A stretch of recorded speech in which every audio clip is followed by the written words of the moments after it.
اور اب صدر پیوٹن جو ہے وہ امریکہ سے اس کا بدلہ لینے کے لیے بے چین ہے. وہ جانتے ہیں کہ وہ سب یوکرین میں وہ کیا کر رہے ہیں. اب امریکہ یوکرین سے آپ کو پتہ جب تک ہاتھ نہیں اٹھائے گا یہ معاملہ حل نہیں ہوگا. اور روس کھل کر اس تنازع میں فلسطین کی تنظیموں کی جنگی اعتبار سے مدد کرے گا. یہ فلسطین کے لیے کریں نہ کریں، یہ اپنے لیے کریں گے. اب دیکھیں بائیڈن کو اس نے 2 پیغامات بھیجے پیوٹن نے. اس نے کہا ایک تو بحر اسود میں جو آپ کا اور بحر روم میں امریکی ایئر کرافٹ کیریئر ہے بحری بیڑا، وہ آپ کو یاد ہوگا 2 امریکی بحری بیڑے اس وقت موجود ہیں تاکہ ایران یا کوئی اور ملک اسرائیل کی مدد کرنے کی ترکی کوشش کرے تو اس میں کود جائیں. اسی لیے صدر پیوٹن نے کہا کہ یاد رکھیں ہمارے سپر سونک میزائلوں کی رینج میں آپ کے دونوں بحری بیڑے. یعنی اس کا توڑ انہوں نے سوچ کے رکھا ہوا ہے پیوٹن نے، اور یہ پیغام بڑا سوچ کے بھیجا کیونکہ انہیں پتہ ہے کہ یہ صرف دھمکی نہیں ہے. اس کے ساتھ اس نے کہا بھی خود بھی کہ یہ دھمکی نہیں ہے، یقین دہانی ہے کہ اگر آپ بیچ میں پڑے تو پھر ہم بھی آئیں گے. اور اس کے ساتھ یہ جو اگلی بات تھی کہ صدر بائیڈن کو میں چائے پر بلانا چاہتا ہوں لیکن اس کی شرط یہ یوکرین سے اپنے ہتھیار آئندہ دینے کی غلطی نہ کریں. یہ امریکہ کی بہت بڑی غلطی ہوگی. انہوں نے دہرایا. یہ معاملہ دیکھ کے آپ کو سمجھ آ جائے گا کہ روس اپنی گرج اپنا بھی ساتھ کام نہیں، اپنا سکور سیٹل کر رہا ہے. اور یہی چیز چین بھی کر رہا ہے. چین کے ساتھ بھی انہوں نے ہانگ کانگ پہ، تائیوان پہ 16 جگہ جو محاذ کھولے ہوئے ہیں، ساؤتھ چائنا سی پہ یہ انہوں نے سارے اوکس وغیرہ سارے محاذ میں. یہ چین بھی اپنا بدلہ اسی طرح لے رہا ہے. وہ کھل کر دیکھے سامنے نہیں آتے، وہ چوری چھپے اپنا کام ڈال دیتے ہیں، وہ شور نہیں مچاتے. لیکن اس وقت تمام ممالک کی یہ بھی بڑی کوشش ہے کہ تیسری عالمی جنگ کی طرف معاملہ نہ جائے، کیونکہ ظاہر ہے جنگوں میں تباہی اور بربادی ہے جب جنگ مسلط کی جائے. لیکن جب مسلط کی جائے تو اس کا حل کوئی نہ بچے. جیسے فلسطین کے لوگوں کے پاس وقت کوئی راستہ نہیں، ان کے آگے سمندر ہے، دائیں بائیں کے ملک انہیں گھسنے نہیں دے رہے، جس میں مصر ہے، اردن ہے، پیچھے ان کے اسرائیل ہے، فضا سے آگ اور بارود ہے، جائیں تو کدھر جائیں. اب بہت سے لوگ یہ سوچتے ہوں گے کہ انہیں پتا تھا حماس کو یہ حملہ جو انہوں نے کیا ہے کہ اس کا نتیجہ کیا نکلے گا. اور دیکھیں انہوں نے پوری کیلکولیشن کی ہوئی تھی، انہیں پتا تھا اس کی بہت بڑی قیمت چکانی پڑے گی. غزہ تو ایک چھوٹا سا آپ کو پتا ہے زمین کا ٹکڑا ہے، مطلب اگر سائز کے اعتبار سے دیکھیں تو وہ پاکستان کے کئی چھوٹے سے شہر کی جتنا بھی نہیں ہے. اور اسرائیل کی فوج ہے 6 لاکھ، ساز و سامان بے تحاشا، $4 ارب کا بجٹ. اب 1500 لوگوں نے پوری دنیا کو اس وقت ہلا کے رکھ دیا ہے. 1500 بندوں نے. امریکی وزیر خارجہ وہ ٹونی بلنکن تو جیسے اسرائیل میں پکے ڈیرے اس نے ڈال لیے، وہیں رہ رہا ہے. امریکی صدر کو بھی آنا. اور ماضی میں آپ دیکھیں مڈل ایسٹ میں بڑی جنگیں ہوئیں لیکن کبھی بھی امریکی صدر اس طرح براہ راست جنگ کے دوران نہیں جاتے تھے. 1973 کی جو جنگ تھی اسرائیل میں تو رچرڈ نکسن گیا، وہ بھی نہیں گیا بلکہ. اور ماضی میں کبھی کبھار یہ کرسمس کے موقع پر چلے. لیکن یہ انہیں سب سے زیادہ بڑا خطرہ شمالی بارڈر پر حزب اللہ کا خطرہ تھا، اور اس خطرے میں بھی بائیڈن چلا گیا. اور ایران کی دیکھیں یہ سب سے بڑی طاقت ہے کہ وہ نہ حملہ کرنے کی ان کی وجوہات تو سامنے آ رہی ہیں. وہ انتظار کر رہے ہیں یہ سب لوگ کہ اسرائیل زمین پر اترے، کیونکہ انہوں نے زیر زمین سرنگوں کا جال بچھایا ہوا ہے اور وہ اسی دن کے لیے تھا. جگہ جگہ خندقیں کھودی ہوئی ہیں. اس پورے علاقے سے یہ تمام جنگجو جو واقف ہیں وہ جانتے ہیں اب فضا سے مارے جانے والے بم کا مقابلہ نہیں کر سکتے، اس میں معصوم لوگ مارے جاتے ہیں. لیکن یہ جب نیچے اتریں گے تو ملبے کے اسی ڈھیر سے دائیں بائیں پیچھے آگے سے جب یہ لوگ نکلیں گے تو بہت بڑا نقصان ہوگا. یہ برداشت نہیں کر سکتے. یہ امریکہ ویتنام میں نہیں کر سکا، عراق میں نہیں کر سکا، افغانستان میں نہیں کر سکا، جہاں اس کے ساتھ 120 ممالک شامل تھے. اور ابھی تو دیکھیں سے یوکرین قابو نہیں آ رہا، مطلب چھوٹا سا ملک ہے لیکن روس پھنسا ہوا 20 مہینوں سے، تو وہاں بھی اس طرح کا معاملہ ہے. تو یہ اپنے ٹینکوں پہ بڑا فخر کرتے ہیں، بڑا ناز ہے، اس پہ انحصار ہے ان کا. حزب اللہ کے ساتھ جب ان کی لڑائی ہوئی تھی تو اس وقت یہ ٹینک ان کے کسی کام نہیں آئے، کیونکہ گوریلا جنگ کی حماس اور یہ حزب اللہ اور اس طرح کی ایران کی تمام پراکسی یہ بڑی ٹرین ہے. یہ 50-60 ہزار جنگجو بھی ہیں، یہ بہت بڑی فوج ہے. اسرائیل کی 6 لاکھ فوج سے ان کا طاقت کا توازن برابر بنتا ہے تقریباً. فضا میں نہیں بنتا، اس میں کوئی شک نہیں.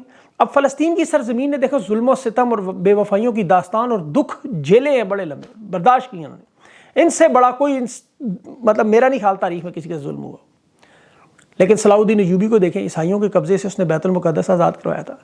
پھر وہ جو اس سے پہلے حضرت عمر رضی اللہ عنہ کے دور میں تھا، مسلمانوں کے پاس تھا. پھر پہلی جنگ عظیم کے بعد برطانیہ نے قبضہ کیا، پھر خلافت عثمانیہ کا یہ صوبہ بنا.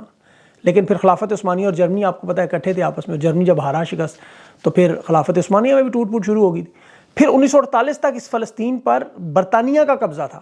1967 میں جب اسرائیل آیا تو پھر انہوں نے جو ظلم کیے وہ چنگیز خان اور ہلاکو خان کو بھی بلا دیا. بہت ساری نوجوان نسل کو تو پتہ نہیں، آپ کو جو ہماری عمر کے یاد ہوگا چھوٹے چھوٹے سنتے تھے صابرہ شتیلا کیمپوں میں جو بھوک سے لوگ بلیاں اور کتے کھاتے تھے. دیکھیں فلسطین کی تو 4-5 نسلیں ان کیمپوں میں بڑی ہوئی ہیں. اب یہ صورتحال آ چکی ہے کہ جس طرح طارق بن زیاد آپ کو پتہ ہے جب اندرس کے دریا کے کنارے پہنچا تو اس نے کشتیوں کو آگ لگا دی تھی. اس نے کہا آگے پیچھے تمہارے موت ہے دونوں طرف، تو آگے بڑھو، زندہ رہنے کے لیے اپنی زمین قبول کرو یا موت. تو وہ یہ غزہ کے لوگوں کے ساتھ میں دیکھ رہا ہوں یہی کچھ نظر آ رہا ہے مجھے. اس میں معصوم لوگ بہت ہیں. یہ تنظیموں کو چھوڑ کے اسرائیل کی دیکھیں نیوی ہے، بارود ہے، اسرائیل کی فوج ہے، مصر کا بارڈر آگے ہے. طارق بن زیاد کے لشکر کی طرح انشاءاللہ یہ بھی اس امتحان سے گزریں گے.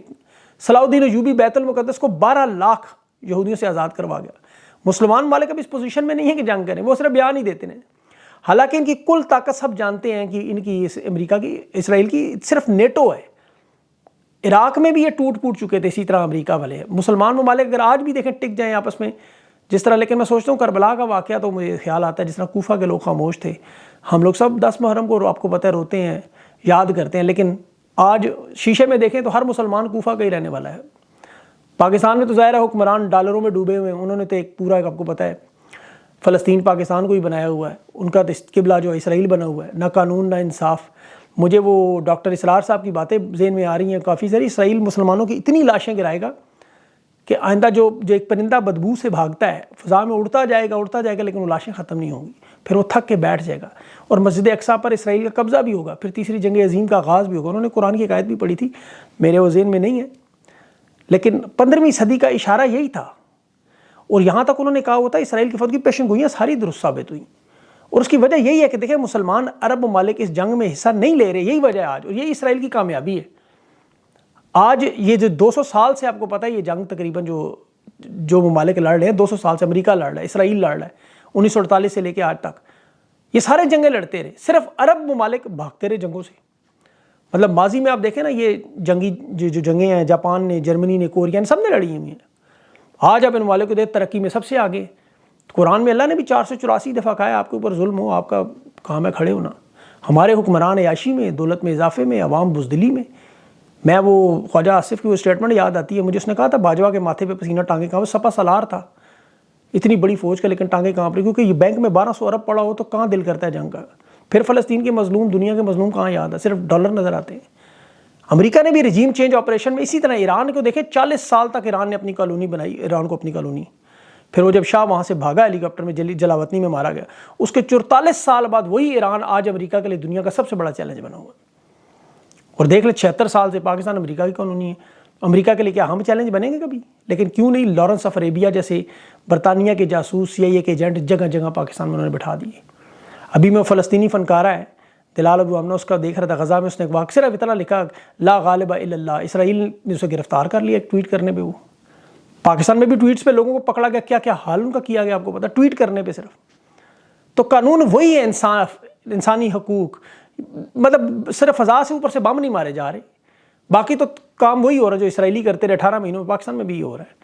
لیکن یہ فلسطین کا جو معاملہ ہے اس پہ جب تک عرب ممالک یہ ایران کی تجویز کو سنیں گے نہیں, اس کو سوچیں گے نہیں, تیل نہیں بند کریں گے, سفارتی تعلقات نہیں چھوڑیں گے, انہیں دھچکا نہیں دیں گے, قطر, سعودی عرب, یہ سارے یقین کریں یہ چاہیں تو کل یہ جنگ بند کروا سکتے ہیں. تو تمام لوگوں کا کام ہے کہ ان پر دباؤ ڈالیں. جب آپ ٹویٹر پہ ٹویٹ کیا کریں تو ان کو MBS کو, MBZ کو, ان لوگوں کو لکھا کریں, ٹویٹ کیا کریں. کم از کم انہیں جب بہت سارے ملے, اور محمد بن سلمان اس چیز کا دعویٰ کرتا ہے. ابھی دیکھیں آپ لوگوں کا ہی پریشر تھا یہ سارا, جو ابھی ان کی ہو گئی تھی ڈیل تسلیم کرنے والی, کہ یہ نوجوانوں کے پریشر میں محمد بن سلمان پیچھے ہٹا, ورنہ انہوں نے تسلیم کر لینا تھا اور سارا معاملہ ان کا ختم ہو جانا تھا.